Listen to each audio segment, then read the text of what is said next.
friends, and welcome back to Random Hearts and welcome to the kitchen. Tonight we are going to be making our 3-bean chili recipe. This recipe utilizes several canned goods and a seasoning packet, so it's semi-homemade, but it is delicious. My family has enjoyed this recipe for many years, and we do add a few ingredients depending on what we have on hand. Tonight we are going to be using fresh tomatoes because I have a few left over from the garden that I want to utilize, but this will come together quickly, about 40 minutes for this recipe to be completed. You can cook this in a crock pot. You won't want to add the beans till the very end of your cooking time just to make sure that those canned beans are not breaking down too much. But tonight we're going to make this on the stove. So let's go ahead and get started with our 3-bean chili recipe. To begin this chili recipe, we are going to need a large stock pot. I am using my cast iron, enamel cast iron pot tonight, and I'm going to put that on about medium heat. This is where I'm going to be browning my ground beef. I have 1 pound of ground beef here, but I want to start off with some onion. So I've got about a cup of onion here, and I've diced that pretty thickly, pretty large chunks of onion, and just putting that down into the bottom of my pan.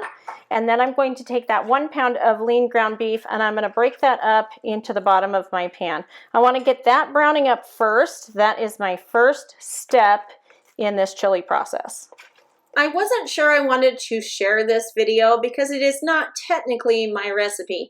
If you look at the back of the seasoning packet I am going to use here in a minute, you'll see that the recipe is fairly similar. I do have some additional beans, tomatoes, and occasionally we'll add jalapenos to this dish for a little extra spice. But because it has additional beans and tomatoes, I do have to add a little bit of extra seasoning. So I guess it is kind of my recipe, but it is loosely based off of that packet. Now, my kids have requested this so many times, I thought I would share this video. Right, I'm going to go ahead and give this a break up a little. I'm just going to break up that meat a little bit. That onion tried to get away. But this is going to take a few minutes for this to brown up because this is kind of a narrow bottomed pan and that's a lot of ground beef. There's a lot of moisture in it. I do want that to get a nice browned outside. So this is going to take a few minutes, but you would need to do this anyway if you were going to put this into a crock pot because you want that brown outside before you put it into the crock pot. So we're just going to let that keep cooking. And we'll check that here in a few minutes. All right, I think this ground beef is pretty much there. I've got a little more browning that I'd like to do, but now is when I am going to add my seasonings and my peppers. So I've got my chili seasoning packet right here. I'm going to be adding this directly to the ground beef mixture.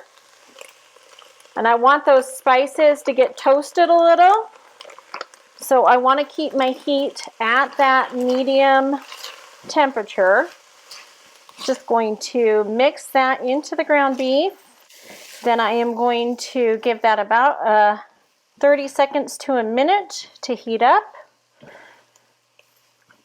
And I'm going to add in my peppers. So I've got 1 pepper here that is red and 1 pepper that is green.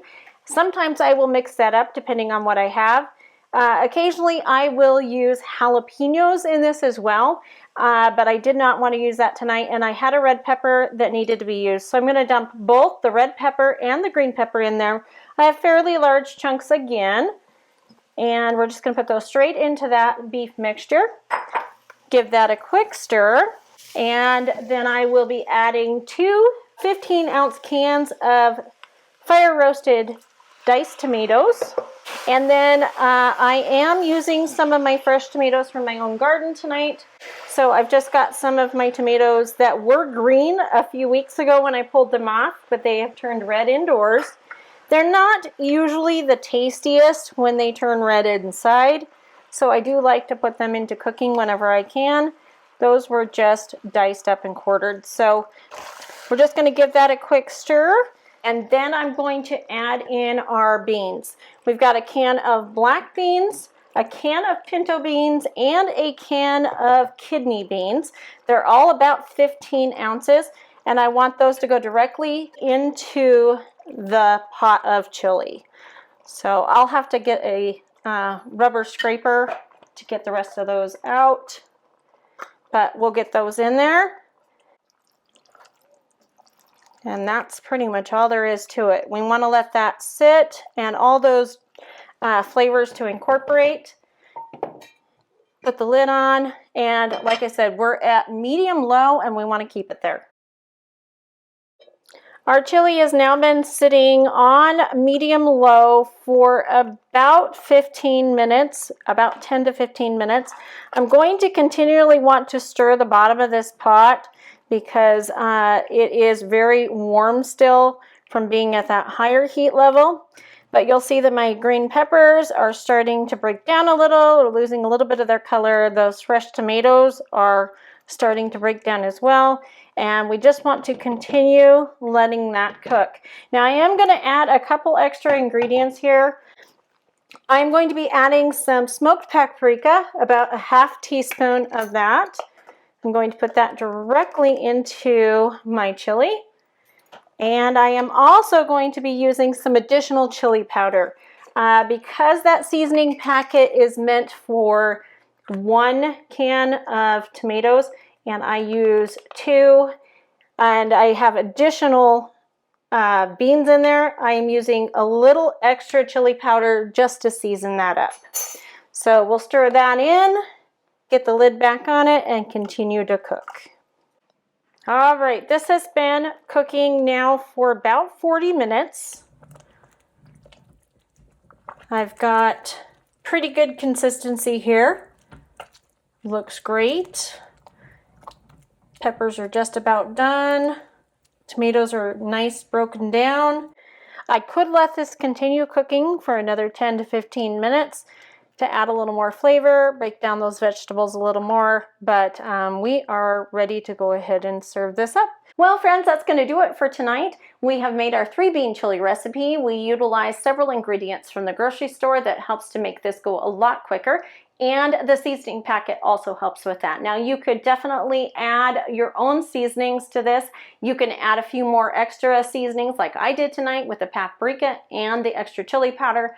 But in the long run, it just is a little more convenient to use that seasoning packet. We also pre-cut all of our onions typically, and I put those into a container and they sit in the refrigerator for about a week. I use on them depending on what meal I need. You can do the same thing with your peppers, and you can most certainly pre-cook your ground beef. That would help with time on this recipe as well. But it's a delicious chili recipe and makes quite a lot. We end up with about 8 servings in this dish. And my husband and I will plan another meal using the leftovers, or we will freeze leftovers and reheat those later. We can also plan for a meal that utilizes the chili. For instance, we can make chili cheese fries, or we can put them on top of baked potatoes. So just when you're planning your meals, think about what you can do with your leftovers, and especially when you've got a large serving size like this one does. But we hope you've enjoyed this video. If you have, please give it a thumbs up. If you have any questions or comments about this recipe or anything on our channel, please let us know down in the comments down below. And if you have not subscribed to the channel, please consider subscribing. We would love to have you part of our community, and we hope you're having a lovely day wherever you are, and we'll talk to you soon. Bye-bye.